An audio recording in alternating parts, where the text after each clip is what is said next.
자, 그러면 예전에 반송 테이블과 같은 그 상태를 여기 뒤에 추가할 때 우리가 이제 뭐 VLOOKUP과 같은 VLOOKUP을 이용을 해서 여기 상태를 찾아서 갔던 적이 있을 겁니다. 그래서 내가 측정을 찾는 주문 아이디를 테이블 영역에서 찾아서 그 테이블에 있으면 보여주고 없으면 안 보여주는 그런 필드 값들을 찾아서 참조하는 것들을 했었는데, 이번에는 그 필드 값을 다르게 한번 해 보려고 합니다. 어떻게 하려냐면 이렇게 필드를 하나 추가하는 게 아니고요. 엑셀 기능에 있는 요 모델 관리라고 하는 기능을 이용해서 한번 해 보도록 하겠습니다. 참고로 이 모델 관리를 사용을 하시려면 지금 클릭을 했죠. 하시려면 그냥 파워 피벗처럼 있는 기능을 이용을 하셔야 되는데, 그냥을 하면 데이터의 영역들을 찾을 수가 없습니다. 그래서 여기 있는 파워 피벗도 관리에 가면 이 모델 관리라고 하는 게 나오는데, 기본적으로 이렇게 모델을 관리를 하려면 내가 지금 사용하고자 하는 그 데이터들의 테이블들을 만드셔야 돼요. 그래서 표를 만드셔야 되는데, 이 표는 우리 수식에 있는 이름 관리자에서 새로 만들기에서의 이름표를 만드시는 것처럼 만드시면 됩니다. 아니면 요게 좀 불편하시면 이름 정의 말고 표를 만드실 때 이거 말고 그 삽입에 가시면 요 표라고 하는 기능이 있어요. 그래서 선택을 하고 마우스를 선택을 하고 클릭을 하시면 자동으로 이렇게 전체 선택이 되면서 이 부분을 표로 만들겠습니다 라고 선택을 하게 됩니다. 그럼 색깔하고 서식들이 좀 달라지죠. 그럼 여기 있는 것은 이제 표라고 하는 이름을 가지는 새로운 기능을 가진 하나의 테이블이 완성이 된 겁니다. 실제로 여기 수식에 가시면, 이름 관리에 가시면 이 표라고 하는 이름으로 새로운 게 하나 만들어진 게 보일 거예요. 뭐 따로 이렇게 뭐 수정을 할 수는 없고요. 이름 정도 바꿀 수가 있습니다. 뭐 예를 들어서 표 1, 2, 3 이렇게 나오니까 좀 어려우니까 우리가 좀 쉽게 알 수 있도록 여기다 이름을 바꿀 수는 있어요. 주문 내역 뭐 이렇게 이름을 바꾸시면 나중에 표가 주문 내역이라고 하는 이름으로 볼 수가 있을 겁니다. 자, 이렇게 이제 표를 만들어 놓으면 데이터 메뉴에 있는 이 모델에서 그 표에 해당하는 값들을 이제 가지고 올 수가 있어요. 아직은 요 데이터가 하나밖에 없어서 그런 것 같습니다. 자, 그래서 두 번째, 세 번째, 네 번째 있는 표를 가지고 한번 표를 가지고가 아니라 테이블을 가지고 표를 한번 만들어 보도록 할게요. 자, 두 번째 시트는 역시 표를 만드는데, 그쵸, 이름을 한번 바꿔 볼게요. 이름을 표 2 하니까 이렇게 이름이 없으니까 시트의 이름을 한번 써보겠습니다. 고객 정보 라고 입력을 하고요.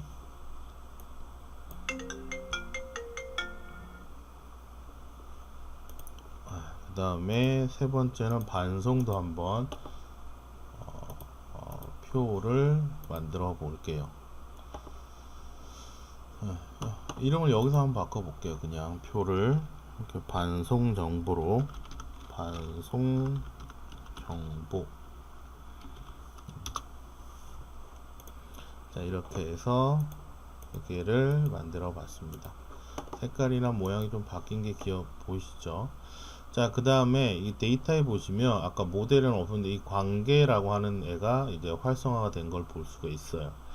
그 테이블 안에, 그 엑셀 안에 여러 가지 표들이 있는데 그 표들 간의 관계를 맺어 줄 수가 있습니다. 자, 그래서 첫 번째 관계를 이제 설정을 해 줄게요. 자, 설정을 할 때 이제 첫 번째 테이블을 선택을 하는데 요걸 이제 선택을 잘 하셔야 돼요. 여기 보시면 여러 가지들을 순서가 있는데 첫 번째 테이블을 이제 주문 내역이라고 하는 걸 기준으로 해서 다른 표와 연결을 할 겁니다. 예를 들어서 지금 같은 경우 반송 첫 번째니까 반송하고 연결을 할 거예요. 자, 그래서 주문 내역에 있는 주문 아이디라고 하는 것이 반송표에 있는 오더 아이디라고 하는 것과 매칭이 돼서 연결이 될 겁니다. 자, 이때 이제 연결을 해주는 관계를 기본키, 외래키 이렇게 얘기를 하고요. 그 관계형 데이터베이스에서 데이터를 연결하는 것과 같습니다. 자, 근데 제가 아까 여기 처음이 중요하다 그랬는데, 자, 그 첫 번째를 기준으로 관련된 표를 작성하기 때문에 요 첫 번째에 있는 값이 그 주 테이블이 돼서 지금은 다대 1의 관계를 가지게 돼요. 자, 그래서 확인을 한번 해보면 새로운 값이 하나 만들어졌죠. 그리고 이 관계를 여기 있는 관계가 아니라 모델에 들어가서 활성화되어 있는 테이블에 다이아그램을 그리는 걸 보시면 이렇게 화면이 구성이 되어 있는 걸 볼 수가 있습니다. 그래서 하나의 테이블에 관련 있는 정보를 링크를 해서 보여줄 때 다대 1의 관계, 즉 여기는 무슨 말이냐면 여기에는 빈칸이 있어도 여기에는 빈칸이 없다는 얘기죠. 이게 사실 데이터를 보면 주문 내역 안에는 여기에 해당되는 오더 아이디에 매칭이 되는 번호가 있을 수도 있고 없을 수도 있거든요. 그러면 없는 값이 오면은 또 없는 값이 없다라고 해서 여기다 표시가 안 되면 안 되니까, 그래서 첫 번째 관계가 있는 테이블을 앞에다가 이렇게 연결을 해 주십니다. 자, 이거는 좀 이따 다시 한번 더 할게요. 일단 다이어그램 닫고요. 자, 그럼 두 번째로 또 관계를 열어 주도록 할게요. 자, 계속 데이터에서 하고 있고요. 두 번째는 어떻게 되냐면 주어진 데이터가 주문 내역이라고 하는 걸 기준으로 고객 정보와 매칭을 할 겁니다. 자, 고객 정보는 고객의 아이디라는 것으로 서로 연결을 시켜 줄 거고요. 그러면 주문 내역에 있는 주문 고객 아이디만 알면 고객의 정보도 알 수가 있겠죠. 자, 이렇게 두 개를 매칭을 시켜서 활성화를 시키도록 하겠습니다. 자, 역시 다이아그램에 들어가시면 이렇게 관계성을 가지는 걸 볼 수가 있을 거예요. 자, 그래서 데이터베이스처럼 여러 가지 흩어져 있는 데이터 테이블들을 서로 연결해서 여기서 찾은 정보를 그리고 여기서 찾은 정보를 서로 볼 수 있도록 도와주는 관계를 할 겁니다. 그래서 예전에는 이걸 하나의 필드로 만들어서 계속 다 붙여서 했는데, 그렇게 하면 너무 복잡하고 너무 많으니까 이걸 관계성을 가지는 테이블로 만들어서 계산을 한번 해 보도록 하겠습니다.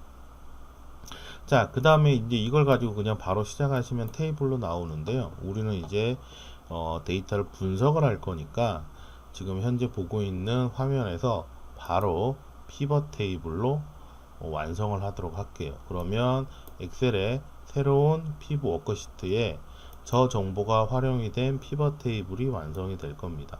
자, 그렇게 보면 세 개의 테이블이 서로 연결되어 있으니까 한 화면에 나타나게 되고요.